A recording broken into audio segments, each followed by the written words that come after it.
আমাকে সেদিন সোশ্যাল মিডিয়াতে একজন ফরেনার কল করেছিল, মানে যারা বহু বছর আমাদের দেশে এসে রাজত্ব করে গেছে, মানে একজন ইংল্যান্ড থেকে কল করেছিল। এবার যখন আমি কলটা রিসিভ করলাম, সঙ্গে সঙ্গে আমাকে বলছে how are you, how are you. তো আমি তো ভাই এত ইংলিশ বুঝি না।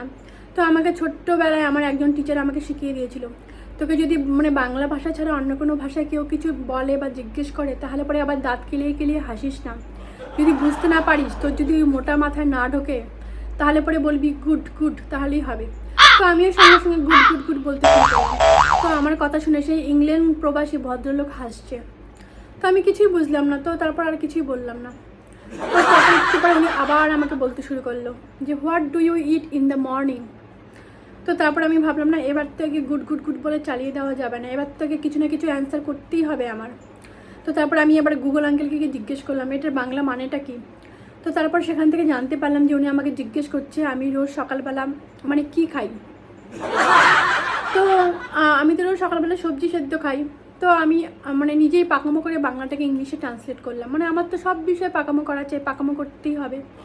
তো আমি মানে হচ্ছে গিয়ে আই, আর খাওয়া মানে হচ্ছে ইট, আর সবজি মানে হচ্ছে ভেজিটেবল, আর সেদ্ধ মানে হচ্ছে বয়েল, আর প্রতিদিন বা রোজ মানে হচ্ছে এভরিডে। তো আমি সঙ্গে সঙ্গে বললাম I eat vegetable boil everyday. তো আমার কথা শুনে সেই ভদ্রলোক সঙ্গে সঙ্গে মানে আমাকে রিপ্লাই করলো what what are you saying, you should say I eat boil vegetable everyday. তখন আমি ভাবলাম যে মানে উনি কী বলছে এটা, মানে আমার মাথা ঘোরাচ্ছে। মানে বাংলায় তো আমরা সবসময় সবজি সেদ্ধ বলি, তো ইংলিশে তো আমি সেটাই বলেছি, সবজি মানে হচ্ছে গিয়ে ভেজিটেবল আর সেদ্ধ মানে হচ্ছে বয়েল। তো উনি আবার মানে বয়েলটাকে আগে মানে সেদ্ধটাকে আগে বলছে, সবজিটাকে পরে কেন বলছে, মানে আগেরটা পরে পরেরটা আগে কেন করছে, মানে এটা আগে পিছে কেন করছে। তো আমার মাথায় কিছুই ঢুকলো না, তারপরে আমি ছেড়ে দিলাম। তো তারপর উনি আবার একটু পরে আবার আমাকে বলছে, মানে দেখতে পাচ্ছে আমি ইংলিশে কথা বলতে পারছি না, তারপরেও আমাকে কোশ্চেনের পরে কোশ্চেন করে যাচ্ছে। ফোনটা কেটে দিলেই হয় না, ওনার তো আবার ইন্টারভিউ নিতে হবে। তো আবার আমাকে বলছেন what are you doing now. তো তখন আমি ভাবলাম না, এবার তো আমাকে ওনাকে সঠিক অ্যান্সারটা করতেই হবে। আমি সোশ্যাল মিডিয়া ইউজ করি, ওনাকে যদি আমি অ্যান্সার না করতে পারি ইংলিশে, তাহলে তো আমার এটা মান সম্মানের ব্যাপার, মানে আমার প্রেস্টিজের ব্যাপার, মানে ভীষণ আত্মসম্মানে লাগবে আমার। তো সঙ্গে সঙ্গে আমি গিয়ে গুগল আঙ্কেলকে গিয়ে জিজ্ঞেস করলাম এটার বাংলা মানেটা কি। তো ওখান থেকে আমাকে মানে আমি জানতে পারলাম যে উনি আমাকে জিজ্ঞেস করছে যে আমি এখন কি করছি। তো আমি তখন বসে বসে চা খাচ্ছিলাম।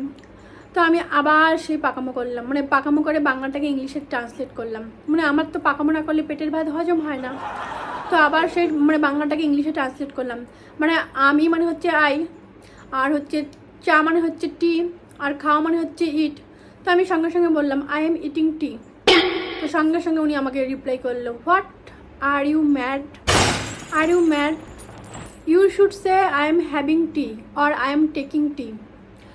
তখন আবার আবার আমার মাথা ঘোরাতে শুরু করলো যে আমি এখানে ভুলটা কি বললাম। উনি আমাকে ম্যাড বললো, আমি তো চা খাচ্ছি, খাওয়া মানে তো ইট।